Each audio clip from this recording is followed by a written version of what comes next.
Olá, bom dia, paz do Senhor. Bora agora para a nossa segunda parte do vídeo que fala sobre confissão positiva, tá?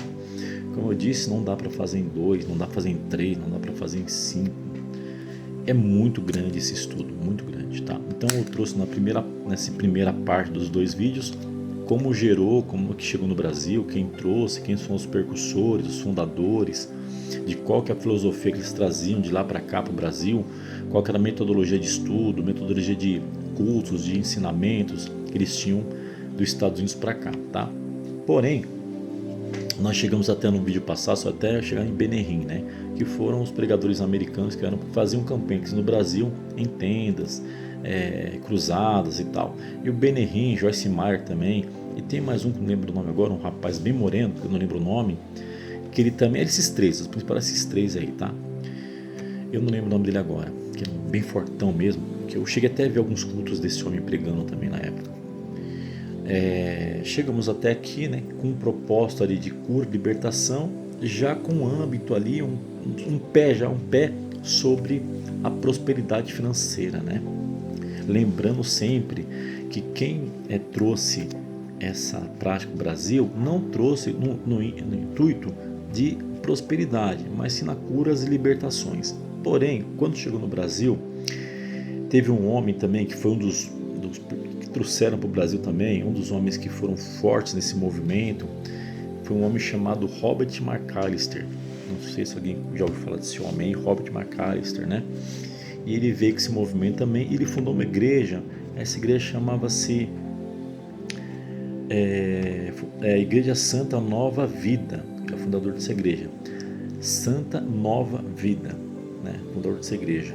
E também com ênfase nesses cultos de cura e libertação. Porém, já usando como base o declaracionismo, o determinismo, o confessionalismo, já usando essa prática do que sai da sua boca, da boca do homem, do pregador que está pregando lá, que tem mais poder do que a própria palavra de Deus, que aí vai entrar o rema e o logos, tá? Essas duas palavrinhas que eles falam que é um sinônimo, que tem uma sintonia entre as duas, mas não tem, tá? Não tem. Mas eles alegam que tem a mesma singularidade, o rema e o logos, tá? Aí, meus amados, o caldo começou a entornar de verdade mesmo, a Jiripó começou a pilhar, o bicho começou a pegar, quando dois homens muito famosos no Brasil hoje começaram a congregar nessas igrejas. Um deles foi R.R. Soares, né, fundador da Igreja da Graça, se não me engano, da Graça, Internacional da Graça, e o outro, também conhecido como apóstolo, Edir Macedo. Aí, meus amados, aí começou a perder o rumo. Por quê? R.R. Soares, ele até não é tanto, né, na parte prosperidade. Ele fala sim nos cultos da Igreja da Graça, tem muito voltado para ofertas, dízimos, campanhas, sacrifícios de fé, teste com Deus, tem muito disso. Porém, de um jeito mais comedido, mais tranquilo, né? Ali fazendo uma mesclagem entre prosperidade e cura, libertação e tal. Agora, porém, Edir Macedo, da Universal, ele não tem isso não. Ele é descarado. Ele fala mesmo sobre dinheiro, que você vai morar no inferno se você não ofertar, não dizimar, que o migrador lá, o cortador, o gafanhoto vai entrar na sua vida, vai acabar com tudo que você tem. Tem cultos hoje em dia na Igreja Universal já sendo pregado que é o seguinte, que você tem uma herança, não é para você nem deixar nem para algum parente seu.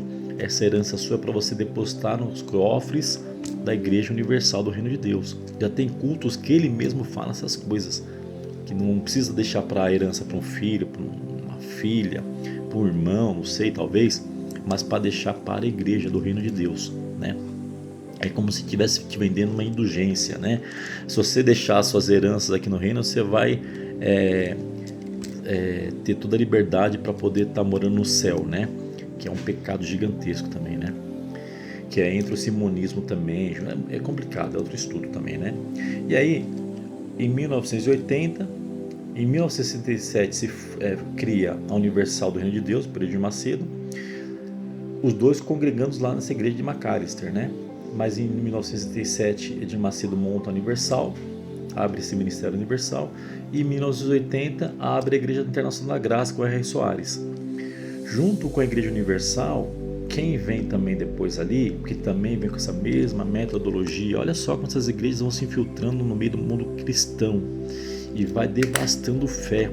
Eles vão tirando muitas das vezes todo o sustento que a pessoa tem, vão tirando muitas das vezes toda a provisão que aquela pessoa tem financeira para estar pagando uma conta, para estar comprando um remédio, para estar pagando seu aluguel, para estar financiando talvez um carro, financiando uma casa. Eles vão migrando aquela pessoa, eles vão sugando aquela pessoa de uma tal forma que aquela pessoa chega muitas das vezes na igreja sem ter o dinheiro de passagem para ir voltar para sua casa.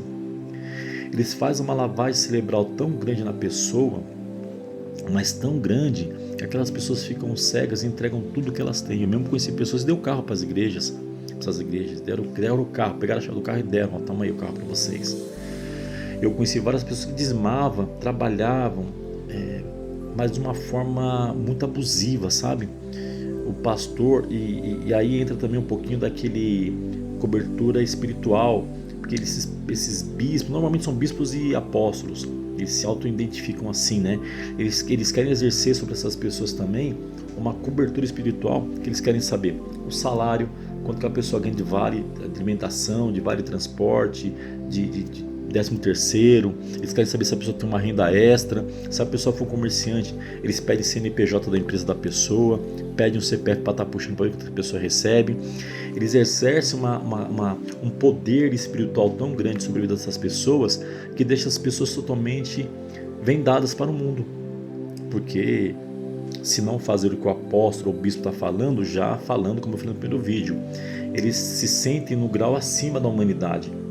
Eles se sentem como os principais canais e portais e bocas de Deus na terra. O que eles falam é lei. O que eles falam é o que Deus mandou falar na boca deles, né? Eles põem a palavra um pouco de lado aí, a palavra de Deus, né? A Bíblia. Eles não usam a Bíblia para quase nada. É mais no declaracionismo e determinismo dele. Eu determino que você vai ganhar, que você vai conquistar, que você vai adquirir. Eu determino riquezas na sua vida. Eu determino prosperidade financeira. Eu determino que você vai conseguir o melhor emprego do mundo, mesmo muitas das vezes aquela pessoa sabendo que ela não faz nada para aquilo, né? Porque eu vendo uma pessoa que faz faculdade, que estuda, que luta, que busca ali um emprego bom, eu posso achar, Deus está mandando te dizer que vai abrir uma boa porta de emprego para você. Porque eu estou vendo a vida daquela pessoa, ela lutando, buscando, se preparando para aquilo. Mas eles não, muito pelo contrário. Eles fazem de uma forma que é para ganhar dinheiro, para deixar aquela pessoa iludida, né? E aí, meus amados, depois veio esse homem chamado Valdemiro Santiago, que em 1978, a igreja dos gadinhos lá agora, que eu não lembro o nome também da igreja dos gadinhos lá, eu não lembro o nome. Famoso Valdemiro Santiago, que ele vem com essa mesma propósito. Depois do Valdemiro Santiago, quem saiu lá? Agenor Duque também. Esse Agenor Duque também é terrível, né? Eu não sei também o nome da igreja dele agora também, Agenor Duque.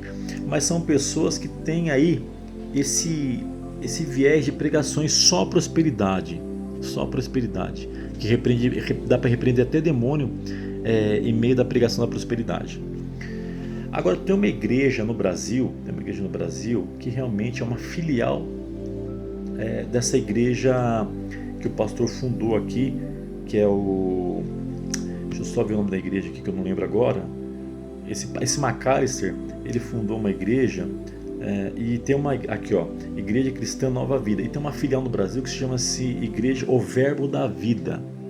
Essa igreja é uma filial, tá? Eles são filiais, tá bom? Eles vêm com o mesmo viés de estudo, tudo certinho, e traz o bendito, quer dizer, não sei se é bendito falando, né? Mas essa erva daninha chamada estudo Rema, que é de quem? De Rema, tá?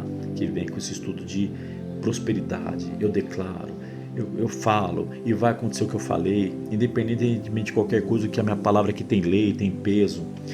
Aí, se não acontece o que ele falou, que ele declarou ali para você, ele joga aquela velha desculpa, né? Mas eu declarei, porém, o que vai determinar ou não é a sua fé. A minha palavra está isenta, eu sou um canal de Deus na terra, mas você infelizmente está com falha com Deus, porque você está com a fé fraca, tá bom? Tinha mais coisas para falar, mas vou deixar para um outro estudo, tá bom? Deus abençoe.